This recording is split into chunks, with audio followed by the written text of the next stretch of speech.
야곱과 그의 가족들이 애굽으로 이주해서 정착하는 과정이 비교적 상세하게 본문에 기록되어 있습니다. 야곱과 요셉은 애굽의 고센 땅에서 상봉합니다. 건 23년 만이죠. 둘은 서로 목을 끌어안고 웁니다. 야곱은 요셉의 얼굴을 보면서 죽은 줄 알았던 네가 살아있으니 내가 이제 죽어도 여한이 없다. 둘은 그렇게 오랫동안 서로 목을 끌어안고 감격적인 상봉을 맛봅니다. 근데 본문이 강조하는 것은 이 두 부자의 감격적인 상봉이 아니고 다른 데 있습니다. 그래서 짧게 야곱과 요셉이 고센에서 만난 것을 기록하고 나서 곧바로 본문은 우리의 시선을 어떻게 해서 야곱과 그의 자식들이 고센 땅에 정착하게 되었는가, 그 과정을 요셉이 그의 형들과 아버지에게 당신들이 바로 앞에 서면 직업을 목축업자라고 말하라. 애굽 사람들은 다 목축을 가정이 여기기 때문에 그러면 당신들이 지금 우리가 만난 이 고센 땅에서 살 수 있을 것이다. 이렇게 요셉이 의도적으로 야곱과 그의 형들을 애굽의 다른 지역이 아니고 고센이라는 땅에 정착시키는 그 과정을 상세하게 기록하고 있죠. 또 하나는 마지막에 야곱이 애굽의 바로왕을 축복하는 장면이 두드러지게 드러나고 있습니다. 그래서 오늘 본문은 크게 세 가지의 내용인데 고센 땅에서 야곱과 요셉이 만나는 것과 장면과 또 그렇게 고센 땅에 야곱의 가족들을 정착시키기 위해서 요셉이 가족들에게 당신들의 직업을 목축업자라고 바로에게 설명하라고 시키는 장면, 그리고 그대로 바로 앞에 이야기하는 장면, 그 마지막에 야곱이 바로를 축복하는 장면, 이렇게 세 장면으로 나누는데 강조가 어디 있다고요? 첫 번째가 아니고 두 번째와 세 번째에 있어요. 그 의미를 좀 추적하면서 기도의 제목을 함께 좀 나누려고 합니다. 지금까지 살펴본 줄거리를 여러분이 기억한다면 금방 아시겠지만 바로는 요셉의 가족들에게 대단한 호의를 갖고 있습니다. 그래서 요셉과 야곱과 그의 가족들이 원하기만 한다면 애굽의 가장 좋은 것을 관직과 땅으로 얻을 수 있는 절호의 찬스가 지금입니다. 바로 앞에 서서 이 모든 것들을 요구만 하면 들어줄 준비가 바로에게는 되어 있다고요. 그만큼 바로는 요셉과 그의 가족들에게 대단한 호의를 갖고 있습니다. 그럼에도 불구하고 요셉이 그걸 모르지 않잖아요. 자기를 향한 바로의 마음과 아울러서 자신의 가족들을 향한 바로의 이 절대적인 호감을 요셉이 모르지 않단 말이죠. 그럼에도 불구하고 어떻게 합니까? 당신들이 바로 앞에 가면 목축업자라고 당신들을 소개하소서, 그렇게 가르칩니다. 그러면서 뭘 하나 첨부합니까? 왜 그렇게 하냐 하면 목축업은 애굽 모든 사람이 뭐하게 여긴다고요? 가정이 여긴대요. 46장 34절 보십시오.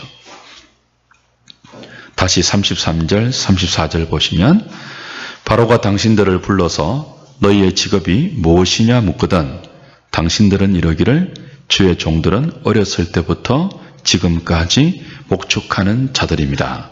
우리도 그렇고 우리 조상도 그렇습니다. 왜 그렇게 하라고 하죠? 애굽 사람은 다 목축을 가정이 여기기 때문에 목축업자라고 밝히라는 거예요. 그래야 고센 땅에 정착할 수 있다는 거예요. 그리고 이제 47장 오늘 12절까지는 그렇게 해서 고센 땅을 얻는 과정이에요. 고센이 어디인지에 대해서는 학자들 사이에 아직도 의견이 분분합니다. 그러나 대부분 추정하기는 애굽에서도 가장 남동쪽, 그러니까 가나안에 가장 가까운 목축지로 추정하고 있습니다. 람셋이죠. 오늘 본문에도 나오듯이 람셋입니다. 그렇다면 여기서 이제 요셉의 분명한 의도를 우리가 짐작할 수 있죠. 이 절호의 기회를 자기 발로 차듯이 목축업자라고 밝히고 그들이 가까이 하지 못하도록, 그 목축이라는 것은 애굽인들에게 경멸의 대상입니다. 가증히 여기는 거예요. 그래서 목축업을 하는 사람은 untouchable man입니다. 불가촉 천민입니다. 옛날 우리 백정처럼 가까이 하지 않으려고 하는 직업이 목축업이에요. 다른 견해를 가진 학자들도 있지만 저는 여기에 동의해요. 오늘 본문이 분명히 모든 애굽 사람이 목축을 가증히 여긴다고 밝히고 있기 때문에 이건 분명한 것 같습니다. 그래서 요셉은 의도적으로 그렇게 하라고 시키죠. 근데 이게 이해가 안 되잖아요. 모든 애굽 사람이 가증히 여기는 직업이라면 할 수만 있다면 감추는 것이 죄인된 사람들의 본성입니다. 사람들이 싫어하는 것을 왜 굳이 자기 입으로 밝히겠습니까? 거짓말하는 것도 아니고, 그죠? 그리고 이들이 목축만 한 것이 아니고 가는 곳마다 우물도 팠고 또 조그마한 농사도 지었기 때문에 그 옛날 고대에 우물을 팠다 그러면 굉장한 기술이거든요. 그러니까 이왕이면 우리 목축업자가 아니고 우물 파는 전문가들입니다. 그렇게 말하면 더 대우받을 수 있고 좋은 이미지를 심어줄 수 있음에도 불구하고 굳이 요셉은 야곱과 그의 자식들의 직업을 목축업자, 모든 애굽 사람들이 가증히 여기는 불가촉 천민이라고 경멸하는 목축업자라고 굳이 소개하도록 합니다. 그 이유가 무엇이라고 했죠? 그래야 어디 거주할 수 있다고요? 고센 땅에 정착할 수 있기 때문에 그래요. 고센 땅이 어디라고요? 람셋이요, 람셋.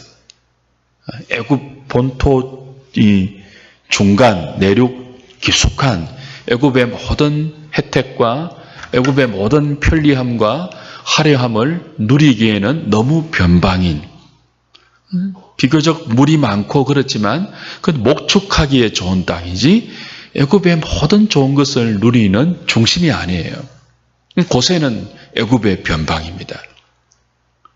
그리고 목축하는 사람들이 모여 살기에 적합한, 백정들이 모여 사는 촌처럼.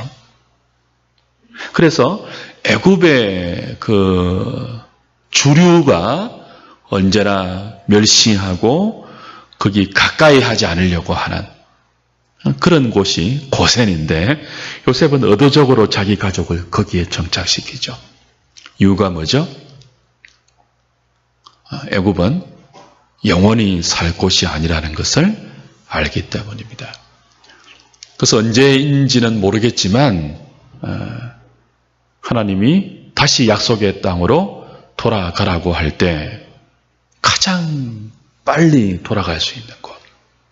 그리고 요셉은 이미 애굽에서 23년을 살았잖아요. 거기 감옥도 있었고 또 왕궁에도 있었고 애굽의 모든 문물을 두루 섭렵하고 맛본 23년 동안 애굽의 모든 좋고 나쁨을 경험한 요셉입니다. 요셉은 애굽의 화려함을 압니다. 가나안에 비해서 너무나 화려한, 여러분 우리 창세기를 쭉 보면서 이 믿음의 사람들이 어려울 때마다 본능적으로 살기 위해서 찾았던 곳이 어디예요? 애굽이에요. 그러니까 애굽은 어려울 때 늘 동경되는 곳입니다. 탈출의 장소이고 한번 가면 나오기 싫은 편안하고 화려하고 영광이 있는 그런 곳이에요. 그래서 그 선지서들을 봐도요, 다른 나라들은 흥망성쇠의 기간이 굉장히 짧은 반면 애굽은 긴 역사 가운데 강대국을 자랑합니다. 뭐 주위에 있는 나라들이 흥했다가 금방 쇠하고 사라지는 것에 비해 애굽은 유구한 역사를 자랑하며 그 유구한 기간 동안 변함없는 강대국의 명성과 권력을 자랑했던 그런 나라예요. 요셉은 23년 동안 그걸 파악한 거죠. 애굽의 화려함. 거기에 한번 깊숙이 들어가면 그 애굽이 주는 모든 혜택과 애굽이 주는 모든 안락함과 그 즐거움과 그 재미에 맛이 들고 거기에 깊숙이 들어가서 애굽의 주류가 되면 하나님이 애굽을 떠나서 가나안으로 돌아가라고 해도 쉽지 않다는 것을 요셉은 압니다. 그래서 하나님의 섭리 가운데 흉년이 와서 어쩔 수 없이 애굽으로 온 가족이 이주해야 되는 그런 때이지만, 그러나 그렇다고 해서 우리가 이 기회를 틈타 애굽의 모든 좋은 것을 맛보며 믿음을 잃어버릴 자리로 스스로 몰아넣어서는 안 된다는 것을 요셉은 아는 거죠. 그래서 일부러 고의적으로 어떻게 합니까? 그의 아버지 야곱과 그의 형제들을 애굽의 중심에서 벗어난 애굽의 가장 변방, 불가촉 천민들이 모여 사는 고센 땅 람셋에 정착시키는 것입니다.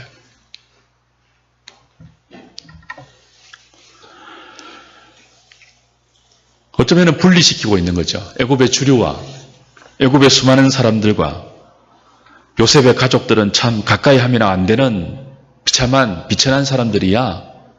마음에서부터도 분리시키고 그들이 가까이 오지 못하도록 그렇게 차단을 하는 거예요.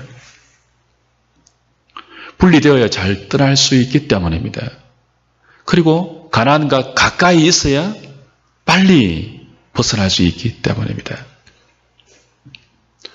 이런 요셉의 결정은 세상적인 관점에서 볼 때 너무나 어리석은 거죠. 바로는 무엇이든지 줄 준비가 되어 있지 않습니까? 오늘 본문만 봐도 그런 바로의 마음을 쉽게 읽을 수 있습니다. 그런데 요셉은 이 저절로 굴러온 기회를 스스로 차버리고 있는 그런 선택을 하죠. 작은 관직을 맡는 것과 자기 가족들이, 그죠? 고센 땅에서 가축치는 관직을 받는 것과 고센 땅으로 만족하고 있습니다. 만약 그렇게 하지 않았더라면 얼마든지 이 기회를 잡아서 그들은 애굽의 주류가 될 수 있습니다. 누구처럼요? 요셉 자신처럼.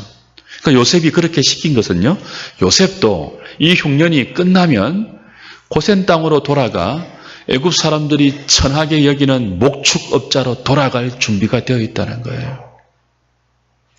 자기는 궁중에 살고 아버지와 형제들만 고센 땅에 분리시키는 게 아니에요. 이 모든 것들을 다 지나고 나서 흉년이, 하나님 말씀하신 흉년의 기간에 자신이 해야 될 사명을 다 감당하고 나서 요셉도 자기 가족과 더불어 애굽 사람들이 천하게 여기는 목축업자로 돌아갈 준비가 되어 있는 것입니다. 그래서 굴러 들어온 복을 스스로 차면서 고센 땅으로 만족하고 있는 것이죠. 얼마나 어리석은 것입니까?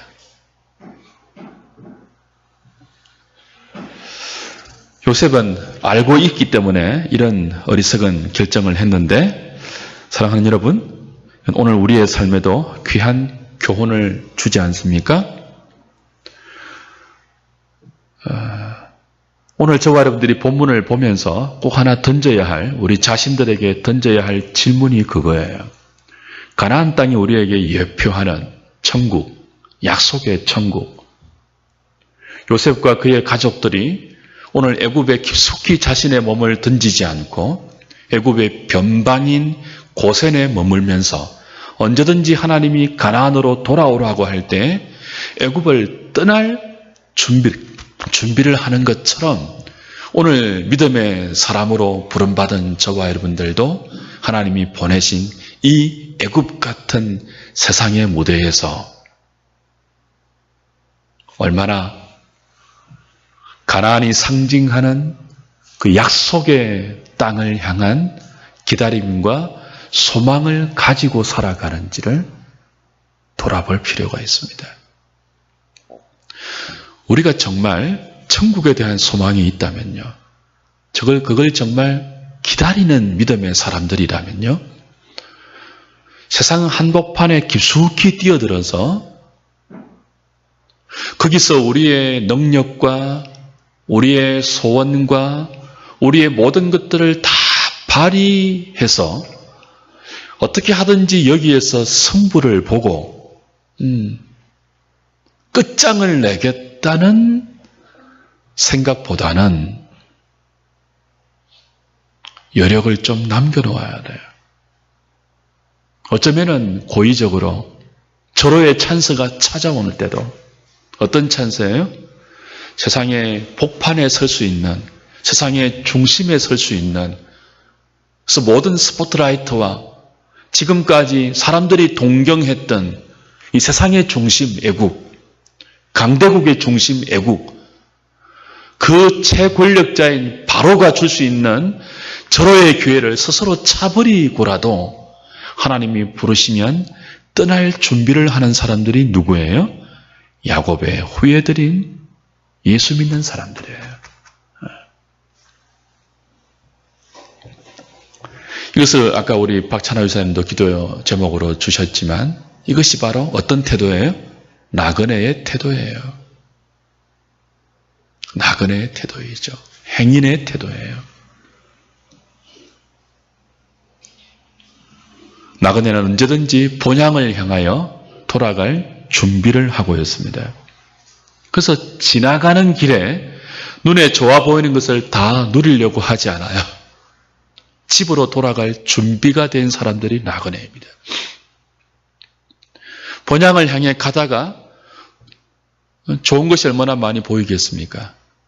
그때마다 뭐예요? 좋은 것을 다 취하려고 하지 않아요. 다 취하다가는요, 못 돌아가니까요. 동일하죠? 우리가 애국과 같은 세상에서 어떻게 하든지 중심에 서려고 하는 그 마음이 가득하 있다면 그 마음으로 우리의 남은 생애를 진행시킨다면 어떻게 하든지 세상의 모든 좋은 것을 내 것으로 누려보려고 하는 목표로 우리의 삶을 경주한다면 우리는 고센 땅을 선택할 수 없습니다. 애굽의 수도로 가야죠. 바로국 옆으로 가야죠.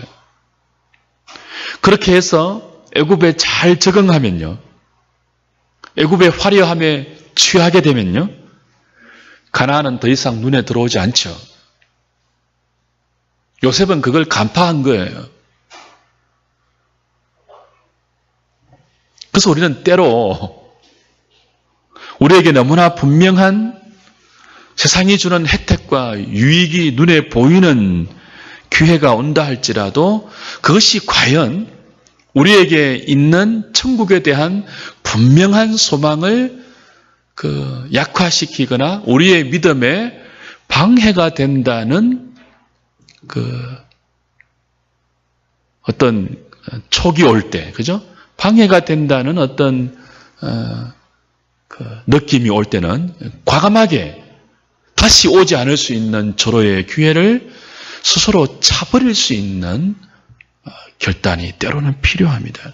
그리고 우리 스스로 차버린 그 너무나 아까운 그 자리에 무엇으로 대신 채워야 되죠? 약속의 땅에 대한 소망으로 채워야 돼요. 그게 믿음이에요. 기회가 굴러온다고 다 잡는 것이 아니고 다 잡으면요. 어쩔 수 없이 천국에 대한 소망이 약화될 수밖에 없어요. 약화되면 하나님이 불러도 가기 싫어요. 어떻게 하든지 세상에 더 남아있으려고 하겠죠. 그렇게 되면요, 교회도 형식적이 됩니다. 우리에게 애굽에 대한 생각이 가득 차고 어떻게 하든지 이 주류에 합류해야 돼. 그리고는 한번 올랐으면 다시는 내려서서는 안 돼. 그 경제학적인 제로섬 게임을 내 삶에 내가 적용시켜 나갈 때는요, 교회에 와도 마음이 애굽으로 가득 차 있습니다. 그렇게 되면 여기 앉아 있어도 말씀이 들리지가 않아요. 앉아 있는데 천국에 대한 소망은 희미하고 우리의 마음이 세상의 영광과 세상의 주류에 대한 동경과 어떻게 하든지 거기에 가야 한다는 압박감과 야망으로 가득 차 있으면요, 하나님이 그 야망을 향한 헬프에 불과하지, 그 하나님을 내가 더 누리고 싶고 그 하나님이 우리에게 약속하신 하늘의 기업에 대한 참된 동경과 소망은 사라져버리기 때문에 여기 와도 마음은 딴 데가 있다고요. 예배에 앉아 있어도 예배의 중심이 하나님이 안 된다고요. 그런 사람들은요, 예배가 길면 분노가 일어납니다. 왜 이렇게 설교가 길지? 왜 이렇게 찬송이 길지? 왜 이렇게 기도는 또 길게 해? 지구촌을 다 돌아도냐 그냥 장로님이. 근데 원래 가나안이 상징하는 약속의 땅, 천국에 대한 소망과 그 천국의 주인이신 하나님에 대한 마음이 우리의 믿음에 조금이라도 들어있다면요, 그 믿음을 발동해서 우리 예배에 하나님이 중심되게 하면요, 예배 시간이 고문이 될 수가 없습니다. 누가 말씀을 전하든지 그 말씀이 하나님의 말씀이라면 그 말씀을 통해서 우리는 주께서 은혜를 주시는 것을 경험할 수밖에 없어요. 우리의 마음에요, 천국에 대한 소망이 유지되고 있고 그걸 여러분이 여러 가지 이유로 빼앗기지 않고 있다면요, 그걸 여러분이 붙들고 있다면요, 여러분은 어디서 무엇을 하고 달려오든지 이 시간에 은혜를 받는 것이 정상이고 당연한 것입니다. 그 당연한 거예요. 눈물과 더불어서. 만약 조국 교회의 공동체라든지 지금 보편적인 현상 가운데 우리가 늘 경험하고 있는 은혜 받는 것이 특별한 현상이고 나머지는 냉랭하고 예배가 고문이 되며 설교가 지루하며 기도 시간이 우리에게 한없는 인내의 시간이 되고 있다면 우리 참 냉정하게 돌아보아야 돼요. 정말 나에게 천국에 대한 소망이 있느냐? 내 마음을 가득 채우고 있는 것은 과연 무엇인가? 가나안인가 애굽인가? 우리는 고센 땅을 선택할 수 있는 절호의 기회가 왔음에도 불구하고 가나안에 대한 소망이 있기 때문에 애굽 중심 깊숙이 들어가기를 스스로 거부하고 가나안과 가장 가까운 애굽의 최변방인 고센 땅에 그들이 다 가정이 여기는 목축업자로 우리를 소개하면서 오히려 자원해서 우리를 세상과 격리시키면서 때로는 그래서 하나님이 우리를 부르실 때 얼마든지 달려나갈 준비를 하고 있는가 돌아보아야 되죠. 그 준비가 마땅히 있다면 우리의 예배는 냉랭할 수가 없을 것입니다. 하나님의 모든 말씀이 위로가 될 것이며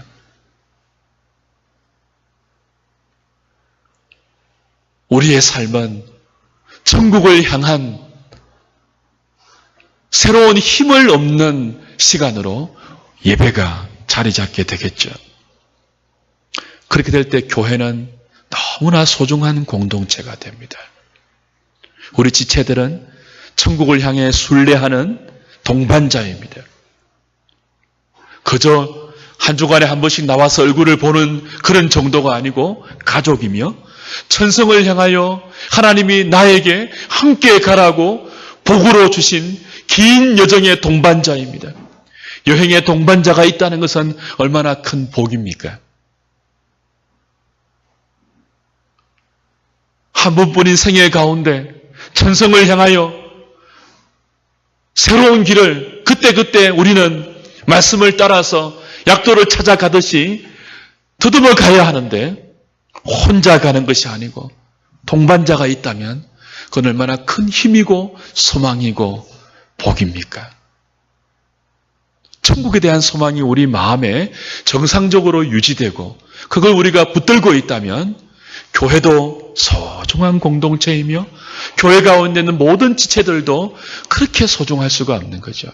동반자이니까요.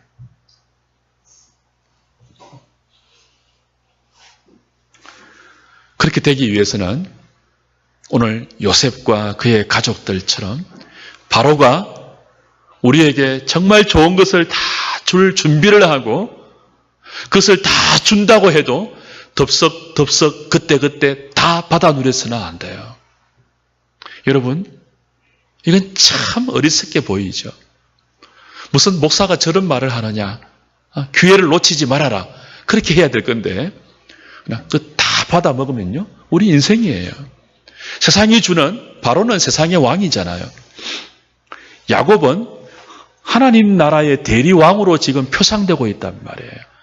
나중에 보겠지만 겉으로 볼 때는요. 바로가 야곱보다 훨씬 높습니다. 바로는 세상의 권력자이고 야곱은요. 바로에게 지금 붙어서 생명을 연명해야 하는 그런 처지란 말이에요.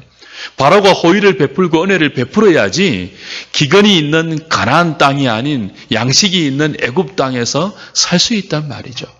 바로가 갑이고 야곱은 을이에요. 근데 나중에 뭐라고 되어 있습니까?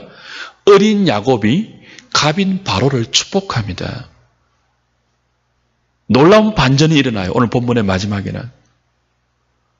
스스로 차버리고 있는 야곱이 바로가 주는 모든 좋은 것을 스스로 차버리고 그들이 천하게 여기는 고센 땅에 목축업자로 자초하면서 그렇게 모든 것들을 몰아가고 있는 야곱이 가장 영광스럽고 가장 높고 가장 권력을 휘두르고 있는 바로를 축복하고 있다니까요. 이게 나그네 된 인생의 이중적인 특징입니다. 겉으로 볼 때는요, 어리석어요.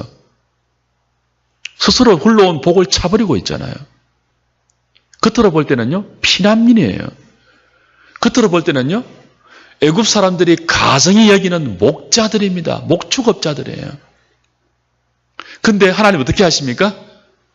그 목축업자인 야곱이 가장 존귀한 세상의 왕인 바로의 머리에 손을 얹고 축복합니다. 두 번이나 오늘 본문은 그것을 강조해요. 보십시오. 47장 7절 읽어볼까요? 시작. 요셉이 자기 아버지 야곱을 인도하여 바로 앞에 서게 하니 야곱이 바로에게 축복하매 그랬죠. 나가서 10절에도요. 야곱이 바로에게 뭐 하고요? 축복하고 그 앞에서 나오니라. 그리고 또 하나 강조하는 거. 이제 바로가 야곱에게 묻죠. 나이가 얼마냐? 9절에 야곱이 뭐라고 합니까? 내 나그네 길의 세월이 130년이다. 내 나이가 얼마 못 되는데 우리 조상의 나그네 길의 연조에 미치지 못합니다. 그러나 험악한 세월을 보내었나이다. 그리고 또 축복해요. 두 번씩 반복되는 거 있어요. 야곱이 바로에게 자신을 소개할 때 나그네를 두 번 반복해서 강조합니다. 자기는 나그네고 자기 조상도 나그네고 자기 자식들도 나그네라는 거예요. 그리고 뭐죠? 나그네고 그죠? 천민이고 그리고 피난민이고 지금 을의 형편에 있는 바로가 모든 것을 좌우하는 나그네가 아니에요.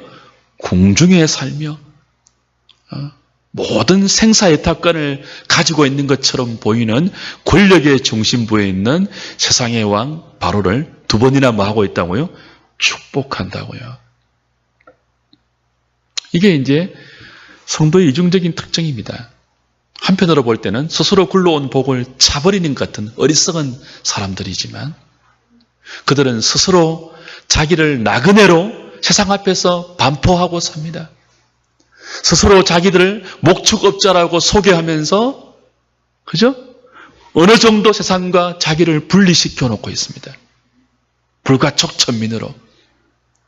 그럼에도 불구하고 그들은요, 세상의 가장 높은 자를 진심으로 축복할 수 있는 히브리서 7장 7절 보면 이렇게 말해요. 패일은 하건대 복을 비는 자가 복을 받는 자보다 높으니라 그랬습니다. 히브리 기자가. 그러니까 우리가 지금 창세기 46장 후반부에서 오늘 본문에 이르기까지 하나님이 이 말씀을 통해서 보여주는 게 누구예요? 뭐예요? 겉으로 볼 때는 바로가 훨씬 높죠. 야곱보다. 야곱은 목축업자라고 밝혔잖아요. 천민이에요. 바로는요, 가장 높은 황제예요. 근데 하나님 말씀 뭐예요? 패일은 하건대 복을 비는 자가 복을 받는 자보다 높으니라. 히브리서 7장 7절. 누가 높다는 거예요? 야곱이 바로를 축복하고 있잖아요. 야곱이 높다는 거예요.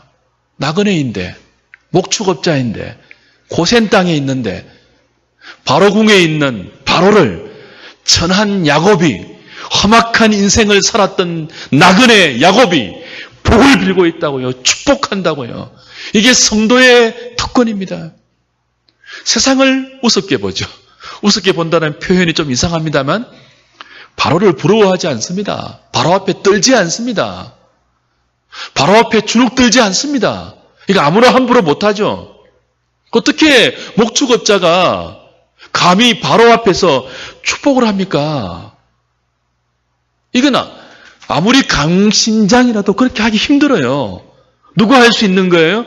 130년 나그네 인생을 살다가 이제 천국의 소망을 고정시키고 하나님을 130년 돌고 돌아 참 모든 착오와 실수와 그죠? 긴 고난의 연단을 겪으면서 이제는 하나님이 어떤 분인지를 제대로 배워서 하나님의 손에 붙들려 있는 그래서 세상은 하나님에 비해서는 아무것도 아닌 것을 130년 세월 동안 그렇게 자기의 몸으로 체득해서 하나님을 배워온 믿음의 사람, 나그네 인생을 살고 있는 야곱만이 할 수 있는 믿음의 용기예요.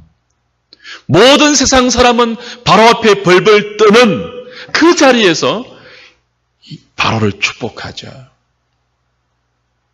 나그네가 130이 다 된 노인이 이게 우리의 정체입니다. 말씀을 맺을까요? 오늘 창세기 묵상과 어제 창세기 본문에 보면 소돔성을 떠나기 주저하는 롯의 모습이 많이 나옵니다. 그리고 오늘 본문에는요, 소알성에 도착해서 회개망측한 사건의 주인공이 되는 롯과 두 딸의 모습을 우리는 보았습니다. 그것을 통해서 롯이 얼마나 소돔성의 문화에 깊이 영향을 받았는지를 배웠습니다. 소돔성은 어땠습니까? 물이 많고 넉넉하고 비옥하고 애굽과 같았더라 그랬습니다. 기억하시죠? 애굽과 같았더라 그랬습니다. 애굽과. 거기에 롯이 깊숙이 들어갔어요. 성문에 앉은 지위를 누렸습니다. 얼마나 많은 것을 투자했겠습니까? 아브라함과 헤어지고 나서.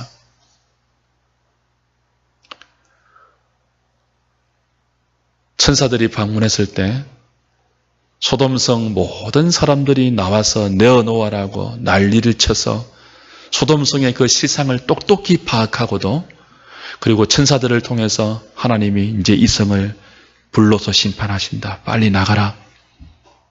등을 밀고 재촉하고 또 재촉해도 뭐예요? 롯은 주저했다고요. 소돔성 깊숙이 들어갔다고요. 나올 수가 없었다고요. 어떻게 했습니까? 천사가 강제로 손을 잡아 이끌고 나왔다고요. 나오다가 와이프는 소금기둥 되었다고 뒤돌아보면서. 그 소돔 땅이 어떤 땅이었다? 애굽과 같이 비옥한 땅이었습니다. 애굽과 같이. 요셉이 그걸 안 거예요. 저기 깊숙이 들어가면 우리 못 나온다. 하나님 나오라 하실 때도 못 나온다. 그래 고센 땅에 정착하는 거죠. 자신들을 목축업자라고 일부러 밝히면서 말입니다. 오늘 저와 여러분도 동일합니다. 이 세상에 롯처럼 올인하면요, 요셉처럼 고센 땅에 정착하기를 만족하지 못하고 롯처럼 소돔의 모든 것을 다 쏟아붓고 올인하면요, 하나님이 등을 떠밀어도 주저합니다. 미련을 버리지 못해서 지체한다고요. 그렇게 살면 영성을 다 잃어버립니다. 어떻게 자기 두 딸을 천사 대신 내어준다고 제안할 수 있으며, 어려운 심령이 상하기는 했지만 두 딸은 또 아무런 주저 없이 아버지와 관계에서 종족을 보존하겠다는 생각을 합니까? 그게 소돔의 가치관이거든요. 그게 소돔의 문화거든요. 자신들도 모르는 사이에 그 비옥한 애굽 같은 땅 소돔 안에 깊숙이 들어가서 모든 것을 쏟아부어 성문에 앉은 지위를 얻고 거기에 정착했을 때 그들은 천사가 강제로 손을 잡아 이끌지 아니하면 도무지 자신들의 힘으로는 소돔 땅을 나갈 수 없을 정도로 깊이 물들어 있는 그 땅의 문화와 그 땅의 정신에 깊이 세뇌되어 있는, 함몰되어 있는 지경까지 가고 말았던 것입니다. 오늘 저와 여러분들도 그렇게 되지 않으려면 우리도 좀 의도적으로 밝힐 필요가 있어요. 우리는 목축업자입니다 라는 식으로. 우리는 고센 땅에 살아야 합니다. 어느 정도 경계를 걷고, 우리 마음에 말이죠.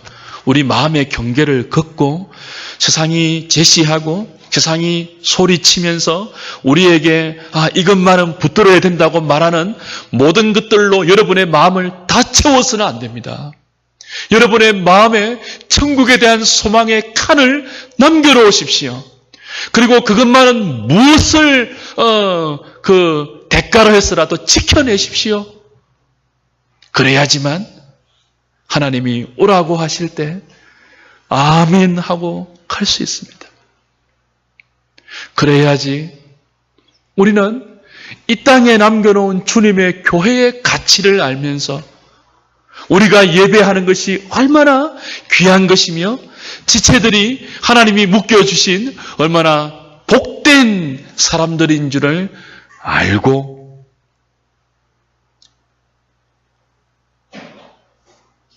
우리의 남은 생애 동안 그렇게 세상을 동경하거나 세상에 보이는 것 앞에 주눅들지 않고 오히려 뭡니까? 그들을 진정으로 축복할 수 있는 영적 권위자의 삶을 살 수 있을 것입니다. 여러분 모두가, 저와 여러분 모두가 세상의 바로에게 담대하게 축복할 수 있는 나그네로 살 수 있기를 주님의 이름으로 부탁드립니다.